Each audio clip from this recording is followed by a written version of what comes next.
रेनु हजुर अब की बार बाला सरकार हामीले केमा भोट हालेर जितायौं बालन सरकारलाई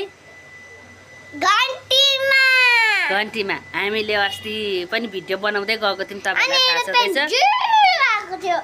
हाम्रो घर अगाडि पनि एरोप्लेन आएको थियो त्यतिखेर चाहिँ सुशीला कार्की प्रधानमन्त्री क्या बहिनी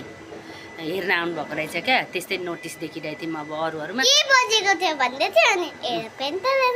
पहिले यता हेर माथि भन्दै थियो अनि एरोप्लेन देखिहाले हामी भोट हाल्न गयौँ हामीले घन्टीमा भोट पनि हाल्यौँ हामी घन्टीको समर्थक हो फेसबुकमा चाहिँ अब हालेको छुइनँ मैले त्यही हो अनि नगर मिनी अब प्रधानमन्त्री को बन्छ अरे बालन सरकारको रेनुका अब बहिनी कति 21 वर्षको भएपछि प्रधानमन्त्री पाइन्छ होला कि 35 वर्ष हो त्यही त हो अब बहिनी प्रधानमन्त्री हुनको लागि चाहिँ हामीले अब आजदेखि मेरो कपाल चाहिँ कति ठुलो नि प्रधानमन्त्री भएपछि के गर्नु बालन सरकार कति मलाई भिज गर्नुहुन्न अनि मलाई बालन सरकार एरोप्लेन चलाइदिनु बालन सरकार हेर्नु बालन सरकारको फ्यान हो मम्मी भोट चाहिँ केमा हाल्नु भनेर बहिनीले सिकाएको मलाई घन्टीमै भोट हाल्नु है मामु म बुवालाई पनि भनेको नि बुवालाई आमालाई सबैलाई यहाँ दोकानमा जो आउँछन् सबैलाई भोट चाहिँ घन्टीमा हाल्नु है भनेर अर्को रमाइलो कुरा के छ भने यहाँ सूर्य भनेछु सूर्यको त साँच्चै आउनु भएन मसँग हलो र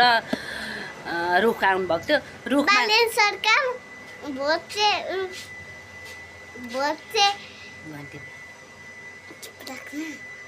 चाहिँ सूर्यमा हालमै बालन सरकार ला मलाई एउटा मेसेज पठा भन्नुभएको थियो बाबाले पठाएकै छैन अब पठाउनुपर्छ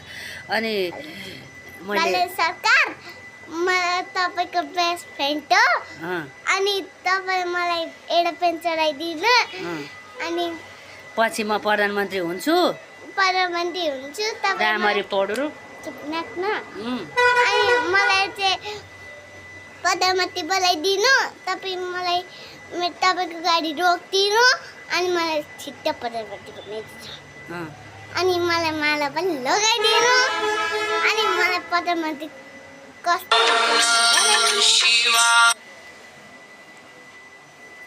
अनि मलाई प्रधानमन्त्री कस्तो हुन्छ बनाइदिनु अबको प्रधानमन्त्री रेनुका नेपाल हो हस् त थ्याङ्क यू मेरो नाम जय घन्टी मेरो नाम रेनुका नेपाल जय घन्टी